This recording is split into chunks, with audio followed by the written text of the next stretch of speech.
Hello CEA CAPA, it's Michael, and in today's video I wanted to showcase another one of my hobbies, which is film photography.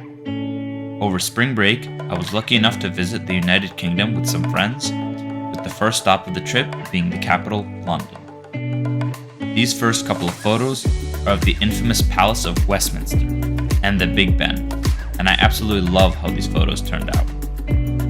Next, we went over to the Westminster Abbey, another must-see in London, and got a look at its grandiose Gothic architecture.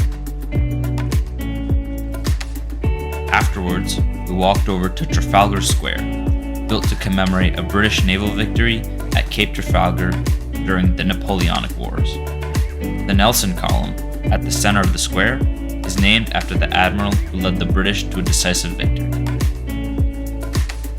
Then, we walked through St. James Park, where we found a beautiful cherry blossom, a rare sight for the beginning of March, as well as some pelicans, which of course aren't native to the area, but were a gift from a Russian ambassador back in 1664. We were lucky enough to be right in front of the Buckingham Palace, the changing of the guard, a carefully orchestrated ceremony where one batch of sentries is replaced by the next.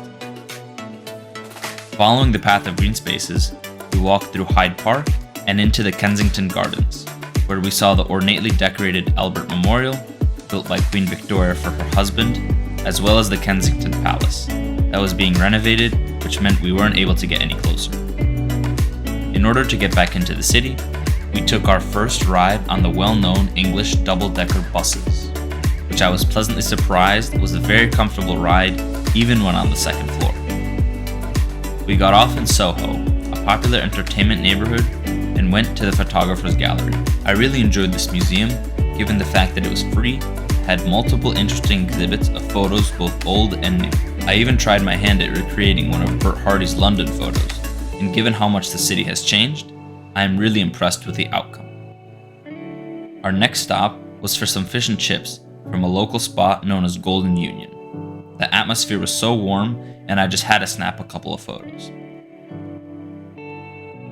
Finally, we ended the day by walking up to Primrose Hill and getting a view of the London skyline.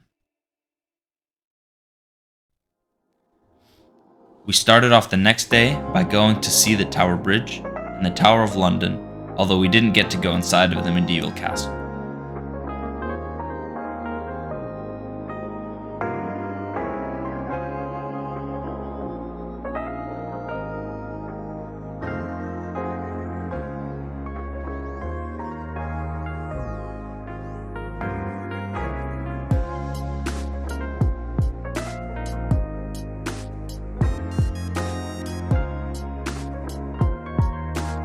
Then we headed north to Camden Town and the Camden Market, which is a collection of indoor and outdoor shops that sell everything from homemade crafts and goods to delicious foods.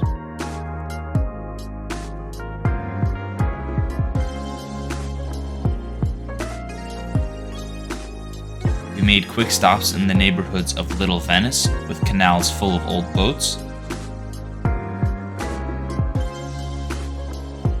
Notting Hill with its colorful houses,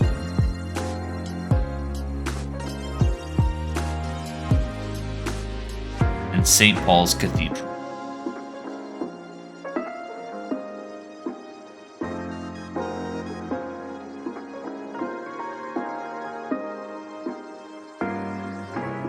For the next part of the journey, we headed to Manchester to see a completely different side of the country.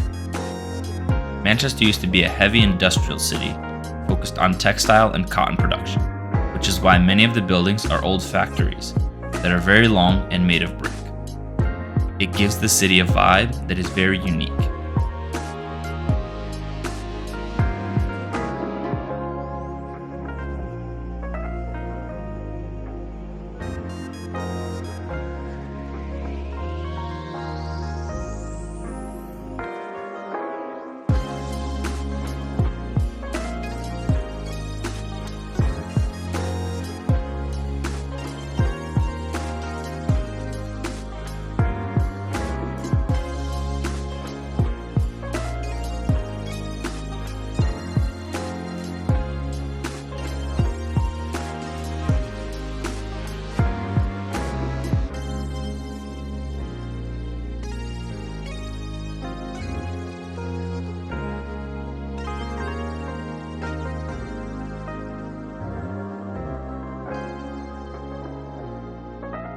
In St. Peter's Square, there is a cool Pantheon-looking building which houses the Manchester Library.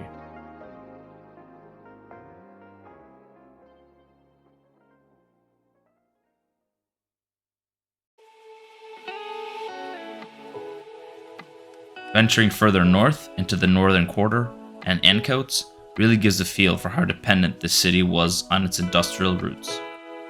During the height of the industry, there were over 100 cotton mills and textile factories.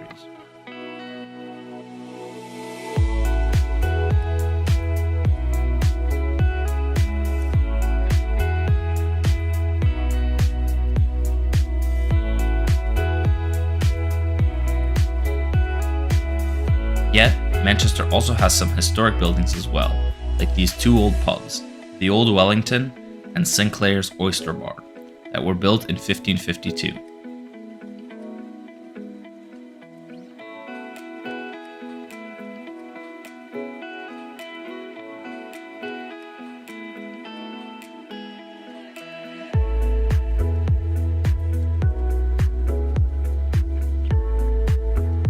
The last, and by far my favorite thing we did, was indulge in the football culture by going to see the Manchester United vs Everton match.